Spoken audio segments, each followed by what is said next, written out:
Hi everyone. So today I'm teaching you how to paint these really simple freesia. These flowers are easy to do. I always say that, but seriously, very easy. All right, so I have a little example on the left side of something already painted, and we're just gonna start following that as our example, roughly more or less, dipping into my water with my dagger brush, and I'm just gonna go for that same kind of shape, and I want to use very light paint. We'll probably change up the colors a bit as you have seen there, but I think it's important to remember that you should use whatever colors you feel comfortable with. We're going to start off with our stems, and that's why I added some yellow into my green. I just want to brighten it up a bit. This is a cadmium, sorry, this is a lemon yellow. And because it is so bright, and it does lean towards the blue side, has more blue in it than red to make this yellow color. It's going to brighten up our yellow really, really nicely, which is a contrast from the green I used in the example. So we're starting off with that pointed side of the brush. If you don't have a dagger, just use a really thin brush to get a nice point there.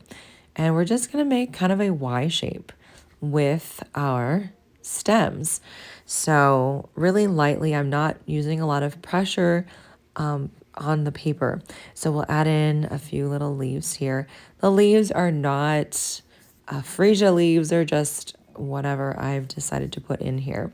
So you know me, I like to paint very loosely, and I'm not always accurate to nature. That is not my goal. My goal is to put brushstrokes on paper to create something that is a reflection of what we're going for. But the biggest thing is to have so much fun and to also be free from our anxiety when we are painting. So now we're going to add in those little notches, just tiny little brush strokes here where we want our freesia flowers to go. So all the way up the stem. Now, if you look at freesia, you'll notice that the blooms are typically on one side of the stem. For example, here on the left side, I have those little stems ready for the freesia on one side, but here I'm going to add them on both sides because, like I said before, we're not going for accuracy. At least that's not what I'm about. If that's what you're about, then definitely augment this for that purpose. I just don't worry too much about it because painting for me is more about mental health and relaxation than about realism. So I'm adding in the bases of these flowers, which are yellow, and I did a little bit of a concentrated mix there so it can really stand out. Since yellow is a weak color, it does take more paint, more paint than water, adding in a thicker mix for it to really show up. So now let's mix up our pink. I have a really bright fluorescent pink here on my palette, and adding in some water, just thinning it out.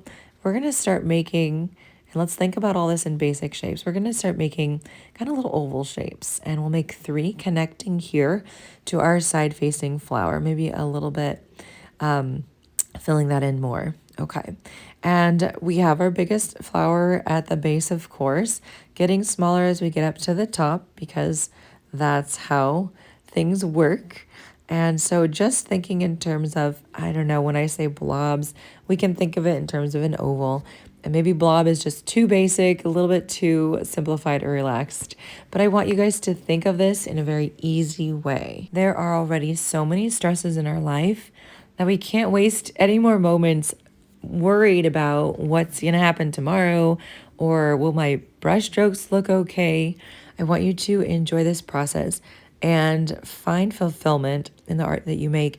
Eventually, you'll get to the point where you're like, hey, I really like my art and I'm happy to share it with people. Yeah, put my candle back there. I don't know. I don't know why I do the things I do sometimes. I forget what's happening. Okay, so now I'm just taking clean water and I'm literally just allowing some of that paint to start spreading. And I really want things to look light and billowy and have really loose lines. And so this water is going to help me encourage the bleeding and softer edges to all the paint that I've put down. You don't have to do this process. You can skip it if you want, but this is just a way to make things really lighthearted. If you're a person who struggles with anxiety, this is a great practice for you because it's going to feel scary. in a way.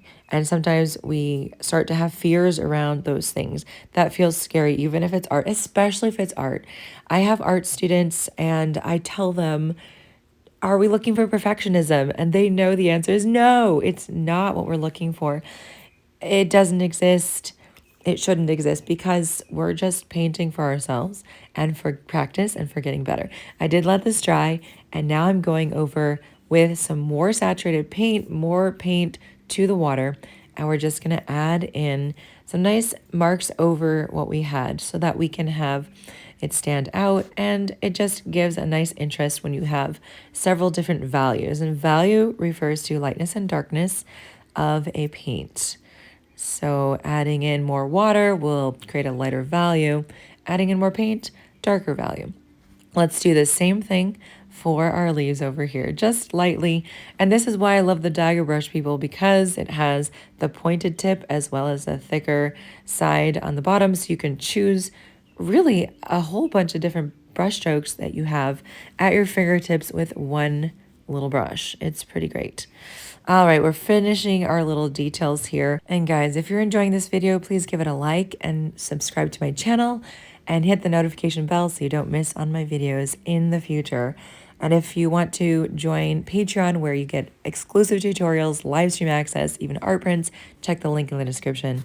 See you guys in the next video.